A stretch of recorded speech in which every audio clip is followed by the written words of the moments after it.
Restoring sending privileges on Netflix can be essential for sharing your favorite shows and movies with friends and family. Follow these steps to regain those privileges. Step 1. Check account status. Log into your Netflix account and ensure that your subscription is active. If your account is inactive or has issues, you may need to resolve them before restoring sending privileges. Step 2. Review sharing policies.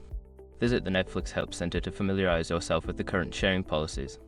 Understanding these guidelines will help you navigate any restrictions that may apply to your account. Step 3. Update payment information. Before filing a refund or dispute, use the sroc.com link in the description to open the refund dispute deadline calculator and confirm your deadline. Step 4. Contact customer support. If you still have issues after checking your account and policies, reach out to Netflix customer support. They can provide specific assistance and clarify any restrictions on your account. Step 5. Follow up. After making any necessary changes or updates, monitor your account to confirm that your sending privileges have been restored. If problems persist, continue to communicate with customer support for further assistance. By following these steps, you should be able to restore your sending privileges on Netflix. If you encounter any difficulties, don't hesitate to seek help from the support team.